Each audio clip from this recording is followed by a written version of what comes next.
Welcome back, ladies and gentlemen, to the analyst. This is going to be me, yourself, Icarus, and Cam on the desk here for you, breaking down game one of this exciting block of 3 series here. We thought the game was going to go late here. We're talking off of the microphone that this game either ends in 25 minutes or ends in 55 minutes. Yeah, there's not really an in-between. I mean, with the first blood, that was huge. Ornn just decided Urgot dies level 5 under his tower. He did not give him a chance to even flash away there. That was a very exciting first blood that we saw, and then that just slowly escalated into the game, slowly winning them.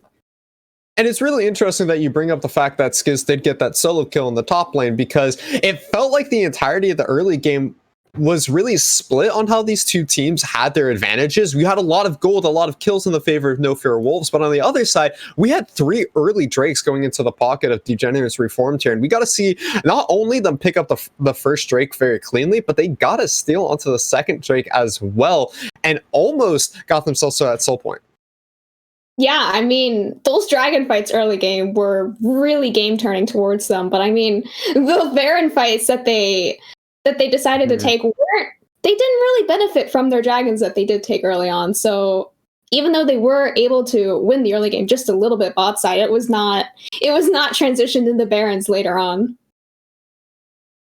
On top of that, it's pretty insane. You were mentioning the Baron plays that were coming out here from No Fear Wolves. We did have a lot of advantageous dragon fights coming in from Degenerates Reform, but when we're talking about the Baron fights, we have to talk about that mid-game team fight that picked up that Baron there for No Fear Wolves. It was a clean 5-man ace. The committal coming on from Dushbox.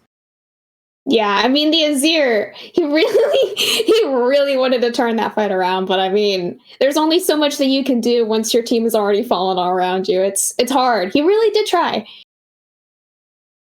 They tried their best in order to make this one happen. I think if they had been able to actually pick up that last Mountain Soul there, if they'd been able to get to the Mountain Soul itself, we could have seen this game easily go 50, 55 minutes long and potentially be won by the side of Degenerates Reform here. But we got to get started looking at game 2. And I got to ask you, Cam, what do you think is going to be the first step for Degenerates Reform? Because they still have potential to pick up a couple of wins and win this series here. So what do you think is the first step they need to be making in order to try and bring it back into game 2? I really liked the Victor pick. I think they should go for either a Victor pick or another safe late scaling control mage, and then their bot lane was strong. I think they could have probably maybe drafted a more early game bot lane so that they weren't punished as hard as they were.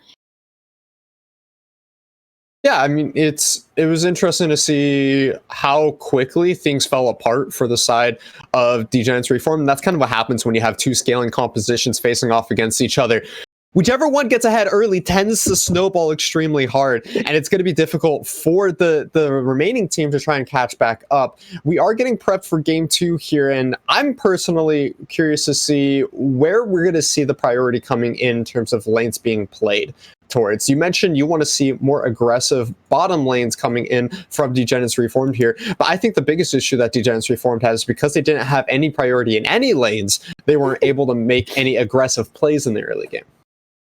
Yeah, I mean, they have swapped sides now, so Degenerates Reform will be getting their first pick this game. So I'm hoping, like we mentioned in the draft last round, I think we should be seeing some flex jungle picks early on, like the Volibear. The Volibear was an interesting pick. I don't think it worked out too well, personally. Kindred has a pretty fast early clear, especially if you end up doing the 3 camp clear that we were talking about off screen.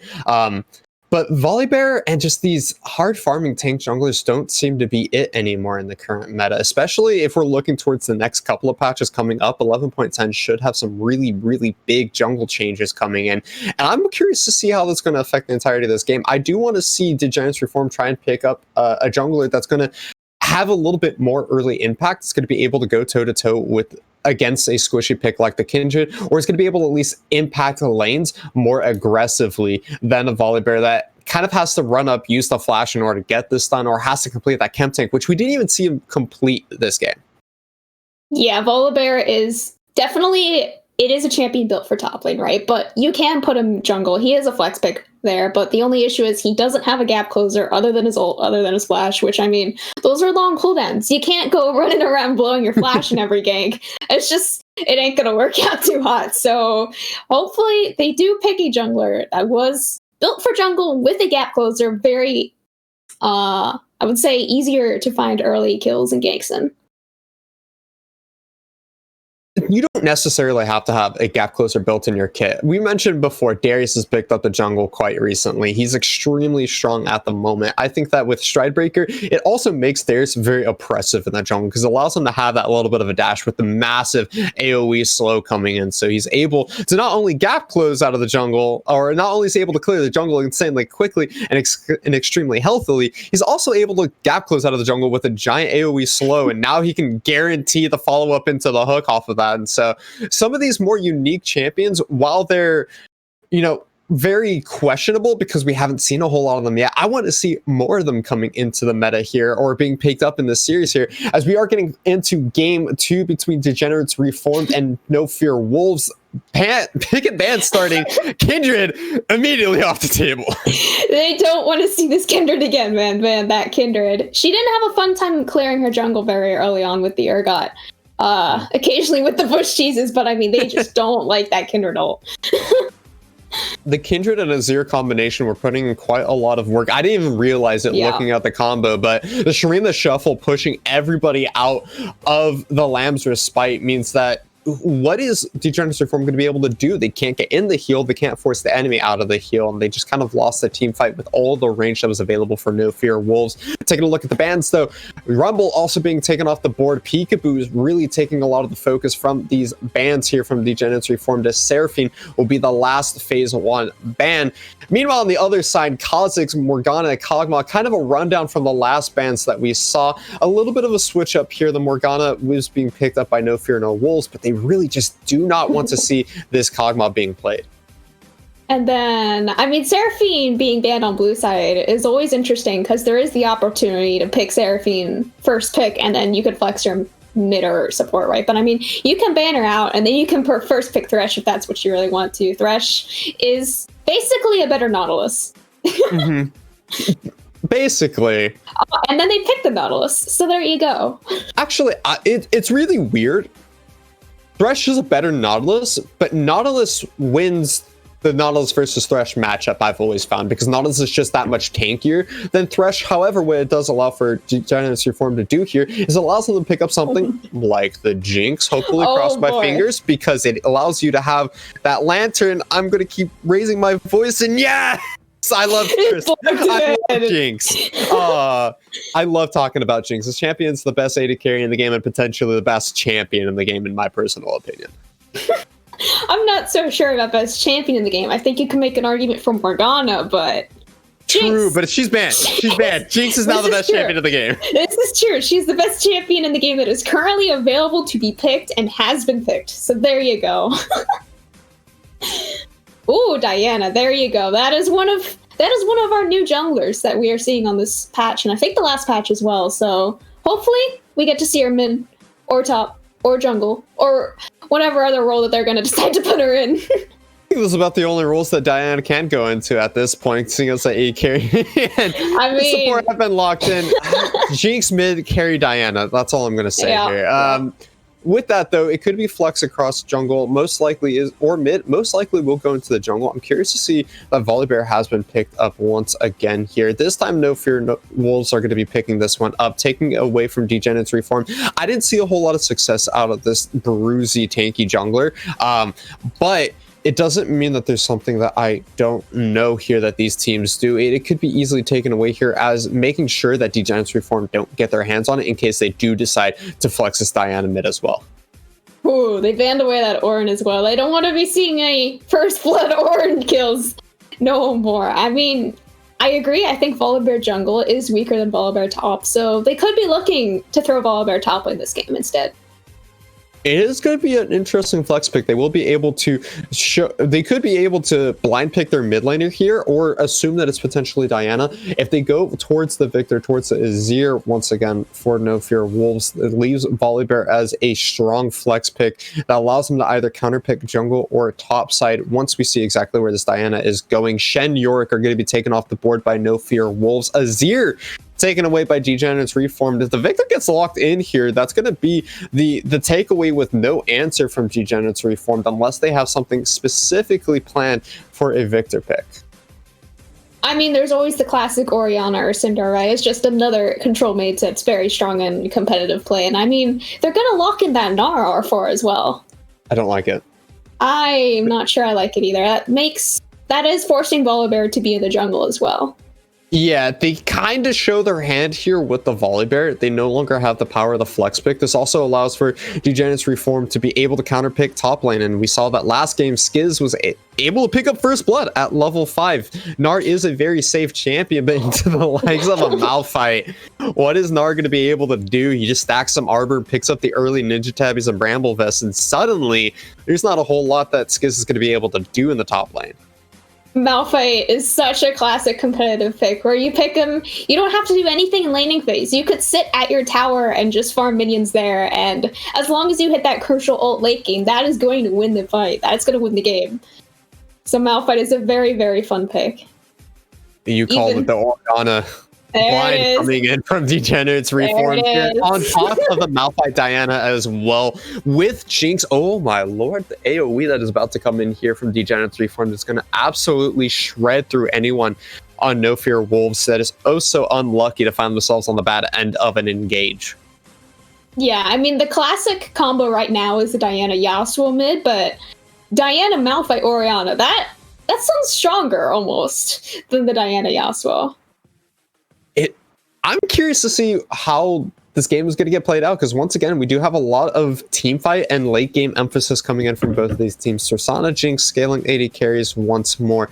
We also have the Malphite Orianna Diana combo coming in from Degenerates Reformed. On the other side, though, Gnar and Sylas are great split pushers. If Degenerates Reformed are not able to find themselves an advantage early, or able to find a way to start these team fights, we could see No Fear Wolves just play the map and play to stretch all these ultimates thin from Degenerates. Yeah, I'm hoping the Volibear jungle does get to shine a little bit more this game. I think into the Jinx Thresh with the Diana as well, he should be able to a little bit more, especially with his ult. But I mean, the Sylas pick here, I really like the Sylas pick. I think the Sylas taking away the Malphite ult, taking away the Diana ult, like even the Orianna ult, that's going to be really strong for him. And then any follow-up he gets from his team is just going to be able to turn a fight around. It's really going to be a lot of front line going on, which means a lot of front line, a lot of CC fights just going on everywhere, which means that this game is going to be extremely difficult for both of these AD carries to play here. We've talked about it so much today. Jinx, Tristana. I'm so scared for this Jinx, though. One Lantern is not going to be enough to get this Jinx passaged out to safety here, because if you get away from the Gnar, congratulations, Sylas can still dash forward, use that Malphite ultimate, or use the Diana ultimate to pull this Jinx back in. Also, you got to worry about the Nautilus hook, you got to worry about the Volibear ultimate, the Nautilus ultimate, all this engage potential. Meanwhile, Tristana has potential to buffer away from any of these fights that are going to get started. If she's able to predict the unstoppable force coming in from Malphite, then Rocket Jump is a great way to disengage. Also, with that extended range, the further this game goes, hopefully we can see both of these AD carries try and play towards their max range potential, but it is going to be a scary game for these marksmen. I definitely agree. And I mean, in the bot lane as well, Jinx is going to have a very hard time in doing that with Tristana. If we thought the Lulu was going to have a hard time, Jinx does not get to play this game at all early on, which is really going to inhibit how quickly she's early to be able to scale on.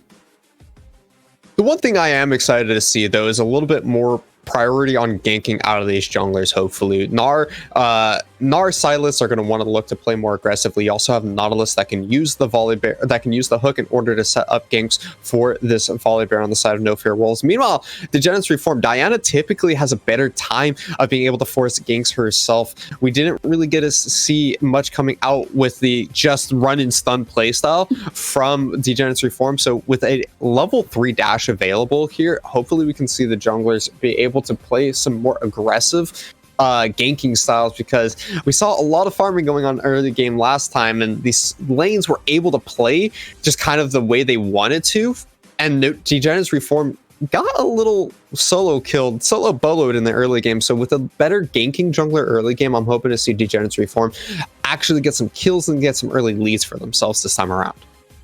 I definitely hope so as well. I mean, Gnar, Silas, Volibear, they aren't late game champs, that's for sure. They're definitely going to be looking for those more early game skirmishes. But I mean, Tristana and Nautilus as well. They're early game, but I mean, Tristana's late game is just hard to match, even by a Jinx. Jinx can match it a little bit on her own, but with their team following up her as well, it's going to be very hard for them. It's going to be a difficult game to see which one of these teams is going to win, but I'm putting you on the spot, Cam. Who do you think is going to be taking away game 2 here? Oh, I mean, I think it's going to come down to how well they're able to wombo combo the Diana, Malphite, Orianna from Degenerates Reform, because if they are able to hit multiple wombo combos in the game, I think they're going to be able to take this one. But if they're not, and they just like solo ult people and like look for picks on their own, I think their comp's going to be very weak if they aren't able to play together in the team fights. I love seeing Silver Scrapes, and more than that, I love to see Jinx being played here. I'm going to go with Degenerates Reformed as well. But ladies and gentlemen, we got predictions going. Go ahead and use your channel points in order to figure out, or in order to vote for who you think is going to win this game, as we're hopping into game 2 in just a few minutes here after this short spectator delay. Mac and Dewey and Gunshin are going to bring you the second game of the series. Do not go anywhere. We'll see you guys shortly.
Hello, Summoners. Welcome back onto the Rift for the XLNC Mid-League Week 1 show match between No Fear Wolves and Degenerates Reformed. My name is Mac Dewey, and joining me still in the casting booth after a very exciting game number 1 between these two squads is none other than the one and only Gungeon Fail Guy 456. How are you feeling about your squad after seeing their debut here in Season 3?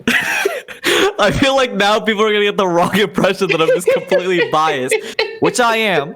But the No Fear Wolves had a great showing in game number 1. They showed what their synergy was, and I think they came out in game number 2 with an interesting comp. I think both of these guys kind of switched up the script because, again, game 1 were like scaling comps with double AD carry, scaling comps with like a Victor and Urgot to play some ranges, mid-game, late-game team fighting, and now we're level 6, boys. Let's press some ultis. Like they said, giddy up, cowboy. Let's press some ultis. And I'm excited because I think that both teams made some great adaptations in draft. I think the Thresh first pick it's something that we saw last season as well, where Thresh was kind of becoming a really popular meta pick because he's able to do so much. And a lot of people are, or a lot of these players, sorry, not people, but a lot of these players are so like, Whoa, are they not people, Gunjan? well, they are people, but they're my players. They're so also league players. I want to hold them to a higher standard, but they have so much comfort on the pick, and so it's been really important, kind of being able to be that engaged, disengaged. It probably is a lot for the team comp. So the Thresh first pick, then we saw the adaptation, and by adaptation I mean the same pick with the Thresh, Tristana Nautilus. They wanted to play aggressive, and it worked. Jushbox made such big plays in that late game. Laning wise, again, there were some hiccups because we did see the Lulu Bane turn it even after the multiple four-man's bot. But Jushbox, when it came down to it in those big fights, he broke open the game. I mean, I'm not saying he single-handedly won it for them, but that game looked like it was going to last to maybe 35 minutes. That game was over in 30. Oh, ball aim. Let's see a little level 2 action. Flute Loops, the death sentence going to connect. Jushbox taking a little low. We'll have to keep a close watch, though, in this mid lane. Cute Raichu and Crimvale below 50% HP, and I think this is going to be a big test for how Cute Raichu is going to be playing in the mid lane. But you're exactly right, Gunjin. Look at Peekaboo right now by the enemy red. Yeah, he's looking for this level 2. He did red, blue, and he said, I'm looking for violence. Don't be baited by this top lane fight, boys. That's some CSGO timing right there, but he's going to look for the play mid. Crimvale's got to be careful, does have flash available, but not a lot of mana. Going to try to protect himself a little bit. The press the attack procced. The damage is coming through in first blood, given over to Cute Raichu Silas. They burn the flash. They get the first blood. Great play by Peekaboo, abusing the fact that Diana's early game. Again, Diana has been buffed into that jungle role. A lot of flex picks have been kind of brought up, but she still doesn't clear as fast as Volibear. Volibear, after the buffs, clears jungle camps incredibly fast, was able to get the pressure mid lane again, but I don't think they win the 2v2. Is turning his attention back to the crab. Crimvale gets picked up immediately. Flash going to be burned. Scuttle Crab not picked up, and things going from bad to worse very quickly for Degenerates here in game number 2. Peekaboo able to zone away the hook, misses from Jush. And I know for a fact Crimvale is incredibly tilted because he wastes the flash in the first death, and then he teleports in, tries to contest the scuttle, and it still ends up losing there because, again, Peekaboo had not wasted flash. He immediately flashes onto the Orianna with double buffs, with the level lead, and what a play by the side of... My scoreboard is completely messed up, so I'm just going to have to look at something else. But what a play from the side of No Fear Wolves. That's kind of what you wanted that Volibear pick for the side of Degenerates Reformed in game number 1. You want to be able to play aggressive. You want to have laners that kind of support that style. And it felt like Degenerates Reformed didn't really kind of supplement that. But now this is kind of a forced gank, but they're not going to get anything. Hot S'mores wasting his time a little bit in the bot lane as Epic Veil Guy and Josh able to walk away without having to burn any summoner spells. Flute used his flash, and it's a little bit of an advantage going onto the side of the No Fear Wolves. Epic Veil Guy is down a little bit in CS, but I'm sure he's going to be looking to remedy that in just a little bit. Going to peek my way down into the bot lane. The wave is shoving towards the No Fear Wolves, Gunjin, so they're going to be just fine.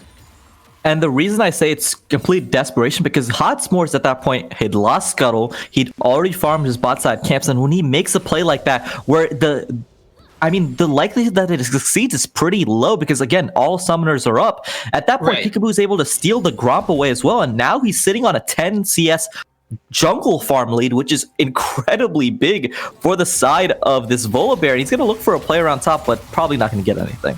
Oh my god, cute Raichu. Oh my gosh, Gunjin. The duo synergy between us, we know what's up, and just watching the Silas dominate the lane is a sight. He's looking, does not have flash, but he's still going to be able to dash forward. Those are going to be the chains connecting. He's going to try to look for the turn, but the damage from Hot S'mores is just there at the nick of time. Crimvale, though, on this Orianna, 0-3-1, 6 minutes into the game. Degenerates, they're relying on this wombo combo potential from their composition, but right now the Wolves playing aggressive in the early game, exactly what they wanted to do. Look at Skiz looking for the top lane engage. Adderall getting real low, does have flash available, is going to be able to waddle his way out of the top lane fight. But I want to go back to my point earlier a little bit, Gunjin. The No Fear Wolves stepping up their play here in Season 3, looking really clean so far. Yeah, they're stepping it up, and maybe top lane is just a hyperbolic time chamber and kind of got cute right to the point where he's now just dominating in the mid lane position. They are going to be able to get the dragon, and that's something that they kind of leaned on in game number 1 as kind of the lanes were already falling apart. But in this game, again, in game number 1, you gave us 0 kills, and you're like, okay, he gets an extra boo, he gets an extra amp tome. Sylas is not like that. If Sylas gets any sort of lead, he's just going to run down the Orianna again and again. At this point, Sylas is going to have his ulti before Orianna even hits 6 again. And this gets super scary because if Orianna is a core part of that team comp, that entire wombo combo doesn't work if Orianna ulti is not a part of it. And so the further and further she's falling behind, you know for a fact that Peekaboo's like, hey, her flash timer is this. We're gonna look for her. We're gonna burn her flash. We're gonna make the same play again because Diana is not in a position to punish that. Look at but top lane, I think Malphite's dead. Skiz is dashing all around, flash stun forward. No ultimate required. Another solo kill for Skiz. He got one in game 1 on the Ornn, getting another one here in game 2 on the Gnar pick. And they've spent 2 counter picks in this top lane. The Malphite was a counter to the Gnar, and they picked the Urgot. I mean, counter as in it was picked after. But they picked both these, and they picked the Urgot into the Ornn, and again, Skiz is just kind of cute, Raichu. Laying down the thunder, nobody saw the peekaboo. Oh, it was a bait. He didn't want to go. He wanted to delay things. There we go. Now making his way through the tower. Cute Raichu get a whole lot of healing. The Ignite laying down, and Josh Box is here in the mid lane, popping off. Flute Loop's getting taken down. Hot S'mores is next, getting cooked by Cute Raichu. It's a double kill. He's filming himself in the mid lane this season. Yeah, Cute Raichu is putting on an absolute clinic in the mid lane. You give this man a finger and he takes the entire hand. He is 5-1. He's about to hit his Luden's Echo Spike very soon. And when that happens, it is going to be from bad to worse because right now the goal difference in the mid lane is 2.3k gold lead at 8 minutes. Yikes. Crimvale just has boots. Everyone do keep in mind, with the new season format, it is a block 3 match setup. So even if No Fear Wolves win this game and go up 2-0, there still will be a third match. So Degenerates Reformed maybe after this one can potentially go back to the drawing board. Not saying this game is over just yet, but a 4,000 gold lead at 9 minutes. Well, the No Fear Wolves, they were wanting to come out more aggressively, and we are seeing that game plan come to full fruition. And something that I mentioned was that in game number 1, it felt like it was more kind of that team aspect where it felt like Degenerates Reform was playing just as well, but another solo kill. That's going to be the unstoppable force, though. Adderall able to get out. Hot S'mores trying to play around the lantern, going to bounce off. Dash over. What was that? That was sick. If Hot S'mores makes no other play in the game, that was a pretty sick play to get out of that because it looked like Peekaboo had pretty much him dead to rights there. But the point I wanted to mention was that in game number 1, it felt like it was more like that team play that was really kind of elevating No Fear Wolves over Degenerates Reform, but right now it feels like every single member of No Fear Wolves is kind of just feeling themselves. Obviously there's help, but another solo kill it looks like. Oh, that's going to be the Shockwave and the Moonfall wombo combo! Just on one person, that's going to be enough for a very important shutdown. Hot S'mores, another one of those wombo combo candidates for the side that Degenerates Reformed. Crimvale may be a little behind, but the Moonfall looking not so bad as he's got 2 kills early on. Yeah, and that's a 600 gold shutdown pick from the side of Hot S'mores. That's great for the side of Degenerates Reform to try and punish the aggression that Cute Raichu is showing in the mid lane. But again, the kill is picked up from the side of Hot S'mores. It doesn't kind of dissipate at all the gold deficit that is happening between this Orianna and Sylas. So even though it ended up not working out, even though it ended up being, even though he ended up getting punished, I like the play from Cute Raichu to constantly be looking for these solo kills because he tricked me. I'm one of the best holders of not calling a team fight before it's kind of fully there, but he tricked me because it looked like it was complete death. bot lane. Flute Loops able to flash away. Epic Fail Guy flashing away from the death sentence. Meanwhile, Directed Cam taking us up to the mid lane as Cute Raichu not able to burn the flash away from Crimvale. That cooldown is going to be coming up in around 30 seconds or so, but he's still getting a lot of damage. That's going to be the hijack used as look at Skiz, a 2-level lead in this top lane. Meanwhile, more action in the bot lane. Epic Fail Guy going to use the Buster Shot. Jushbox going to try to maybe dredge line away, but the Warden from under the sea is hanging on just fine. Flute Loop's going to use the box to disengage as Peekaboo saying a little hello to the bot lane squad for Degenerates. Yeah, and Peekaboo hasn't been as active as we saw, obviously, in the early game. He's kind of been clearing out his jungle and just kind of taking a lot of these camps, but he's going to be ready for this dragon fight. And I hope that for the sake of Degenerates Reform, they don't try to contest this because the gap in the mid lane is way too big. They can try to look for a steal, but they're going to force the fight. Adderall teleporting in. Hotchmore is going to try to look for the engage. It's a massive moonfall. The super explosive death rocket doesn't do a whole heck of a lot. Meanwhile, Cute Raichu tearing his way through the back line. He's doing just fine. Shockwave does connect, but not dealing a whole lot of damage. Epic Fail Guy doing just fine, able to handle Adderall's engage. This could be potentially the turnaround. Cute Raichu is finding the chains. He's weighing them all down, and that's his second kill of the fight. Make that his third kill. Double on the scoreboard. Cute Raichu popping off. Gunjin 8-2-1, 13 minutes into the game.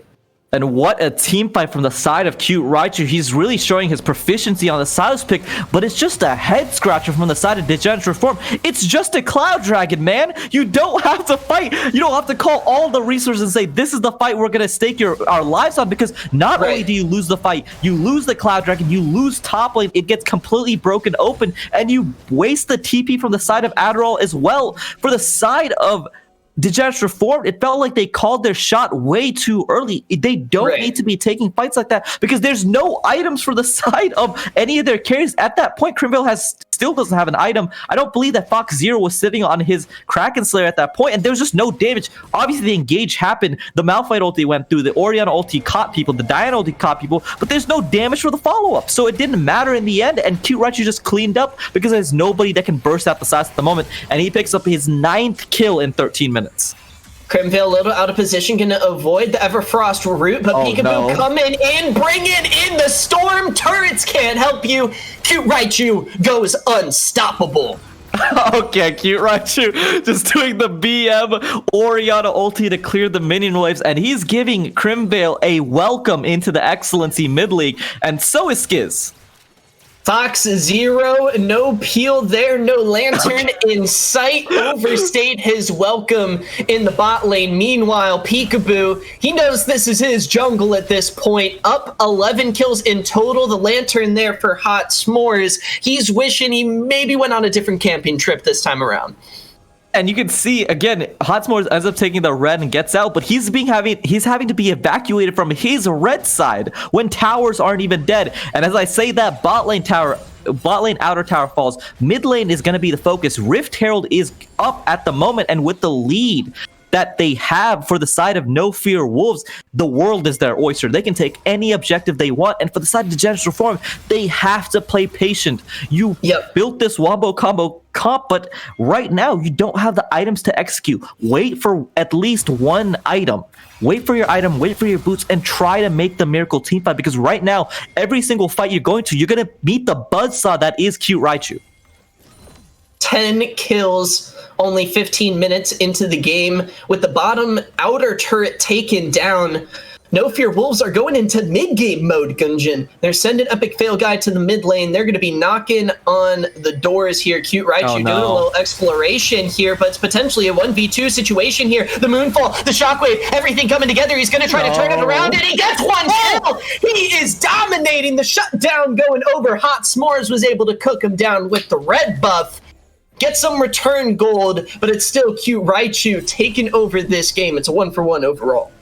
Yeah, without that Jinx ulti, Cute Raichu had that completely dead to rights in the 1v2. Great play by Fox Zero to kind of just be aware and make sure that the Jinx ulti is on point, but Gnar is just kind of abusing this Malphite in this matchup. Again, not a counter pick, but you don't expect Malphite to get dominated this hard, but Skiz is just putting in work in this bot top side at the moment, and as Dragon comes up, there's all control for the side of No Fear Wolves. The Death Sentence doesn't connect. Death question marks all over the place. Flute Loops gets taken down. no. Crinvale, no mana. Peekaboo able to tank up the turret. It's a double kill going over to Epic Fail Guy as Skiz is trying to handle his lane opponent. Hot S'mores maybe looking to turn this one around, but he goes on a killing spree. But don't make him angry. Getting a little bit bigger. Hot S'mores, no ultimate. The storm getting brought in. No Fear Wolves aggression starting off this season with an exclamation point. Epic Fail Guy goes on a rampage as the Rift Herald's going to be dropped in the mid lane. And you can see the state of the game. Peekaboo is using his Volibear ulti to disable inner towers as the outer tower is still alive. And at 16 minutes, we are sitting at a 10,000 gold lead for the side of No Fear Wolves. This isn't just utter domination. This is a welcome message to all of the teams in this league. You thought you were entering XLNC mid-league and you thought this would just be an easy prize pool that you and your friends could take, or that your roster could just kind of come together. No, nothing here is sweet, and No Fear Wolves is kind of making a statement game that they belong on top, and this is a dominating performance.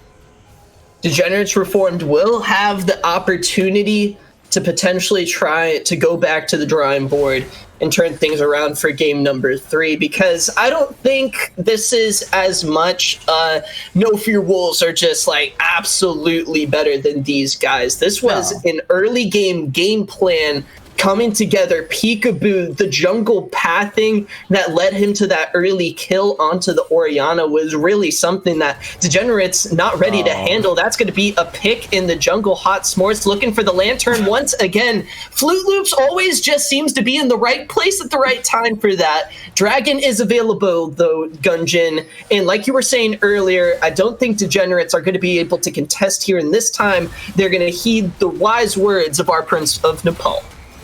No, 100%. And again, I don't want to make it seem like that these players are just being outclassed, because they're not. We saw in game number 1 that they can hold their own in the laning phase. But it feels like in terms of just some of their decision making around the team fights, and especially that Cloud Dragon fight that I was kind of calling out, it feels like they're just not there yet. And that's okay, because it is week 1. You have a ton of time to learn. You have a ton of time to put it all together. A lot of these teams, No Fear Wolves was in that same spot. They started off strong and they had a incredibly weak middle half of the season where they were kind of trying to put it together, and that is okay to happen.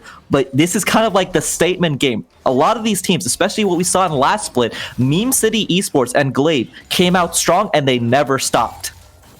And that's what No Fear Wolves is kind of trying to do, and this game is kind of like one of the statement games showing that we belong, and we are going to be one of those top dogs that if you want to prove yourself in this league, you have to knock us down. And this game kind of shows, because it felt like every single member just had their own plays that where you're like, wow, what a laner. And he has Malphite ulti. He's dead. Oh, cute Raichu. He's the one who's the unstoppable force this time around on the Rift. The Wombo combo not going to be coming out, I think. Degenerates Reformed, maybe around Baron, maybe around Soul Dragon fight could look for something, but at the rate this is going, I just don't envision those late game team fights happening, right? With how well No Fear Wolves are controlling the map. Gunjin, we talked about during the pre-show how No Fear Wolves, their expectation, their motivation, their goal for this season is top 3, and they're showing just how right they were, just how right their expectations were set. They're feeling good, they're feeling confident, they believe in themselves, and they're playing super well as a team. The Baron fight going to happen right at the 20-minute mark. So this is one of those situations where I feel like No Fear was getting just a little bit overconfident. Cute Raichu actually wasn't involved in that play at all and didn't have the teleport and hadn't stolen any of the really important ultimates. So that was one of those situations where if Degenerates Reform had a little bit more vision control and kind of were able to spot that, they might have been able to look for a play without the 12-3 Sauce being involved. But at this point, Sauce is in the play, and this is going to get really bad really quick. They're looking for the Wombo combo. Epic Fail Guy is safe over the wall. He's fine, but the death sentence does connect right onto him. Skiz with the massive no roll is turning around the fight for No Fear Wolves. It's a double kill for the new top laner. Welcome. Flute Loop's now going to get caught out here. The dredge line connects. Epic Fail Guy goes unstoppable. They don't get the clean ace this time around, but it is a 5-for-1, and they've got Baron Nashor in their sights. And I'll finish that statement off for you, Mac. Welcome to the mid-league. Skiz just signed that postcard, signed, sealed, and delivered, and he's going to deliver his team the game. What a awesome Gnar ultimate for 3 members, just knocking them into the wall. And you can see Saw steals the Jinx ultimate, executes the rest of the members, and at 21 minutes, not Epic Pale Guy, No Fear Wolves is going to pick up the Baron. They're sitting on a 14K gold lead for their side, and game 2 looks almost over, and they're just gonna want to put the finishing nails in the coffin. And we saw the engage come through. Degenerates Reformed, I think Gunjin had an opportunity to try to control that fight a bit, but the engage from Hot S'mores went onto the tanks, the front line. It wasn't until the death sentence from Flute Loops connected onto Epic Fail Guy that maybe the fight could go their way. I was hoping to see the earlier engage onto the damage dealers comes through, but you also, I mean, Skiz is just a raid boss monster at this point. Same with Cute Raichu. It potentially got the next Mountain Drake coming up in just a minute, but who knows if they even need it. Skiz, he's got a pick here up in the top lane. Fox Zero does have his summoners, but Gunjin, I just don't think they're going to help out as well. He's a god at this point, you know, playing with his food a little BM. Skiz, though, I think he's enjoying the new role. And you talked about it, the team fight, and I want to go back to your point. The team fight itself was good. I think the hook onto Epic Fail Guy was kind of, Oh, another hook coming through. That's Juicebox with a huge play there onto Hot S'mores. The hook once again connecting onto Epic Fail Guy, but the damage isn't there. It's just Adderall and Flute Loops trying to make this fight work. Flute Loop's going to try to flash away, but Peekaboo is calling down the thunder, taking a big old bite. He grabbed a spoonful of those Flute Loops. Crimvale now hugging his turret, praying to God that he can make it out of this game alive. But here's Cute Raichu. He's still in the Unstoppable Force. This is his Wombo combo game. 14 kills. Epic Fail Guy trying to help out the squad. It's going to be Peekaboo picking up the kill onto Adderall. Fox Zero now going to be holding on to the fort, but it's 2 inhibitors getting knocked down for No Fear Wolves. 2 inhibitors, and they might look for the game if they can catch out Fox Zero. It looks like they're just, I mean, this is the No Fear Wolves aggression. I said this about teams last time, but it looks like No Fear Wolves kind of just going for it. Gnar has the engage. They're looking for the dive under the Nexus turret. The support's going to fall first. Now it's up to Fox Zero and Hot S'mores to try to pull this one off, but it's a huge gold lead. It's a huge No Fear Wolves start. Epic Fail Guy is dominating, and with the Nexus exposed, No Fear Wolves are going to be taking game number 2 against Degenerates Reformed in decisive fashion. Around the 24-minute mark, they catch the dub. And it felt like for the side of No Fear Wolves, every single thing they wanted to happen that game went right. Gnar with absolutely no, I mean,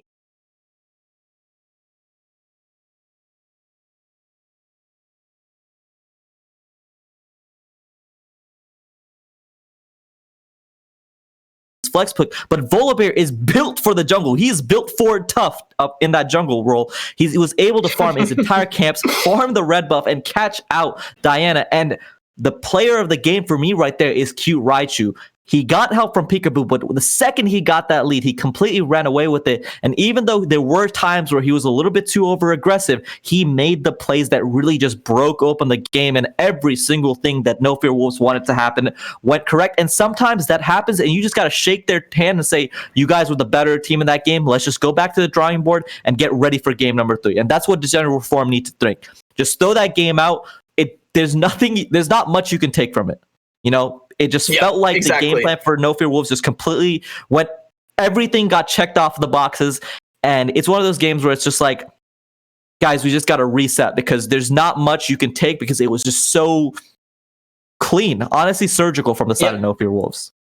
Let's see if Degenerates Reformed are going to be able to come back to their game 1 form, where things were a little bit closer between them and No Fear Wolves. For a more in-depth breakdown for this game number 2, we're going to be tossing it back to our lovely analyst desk of Cam and Icarus. Please take it away.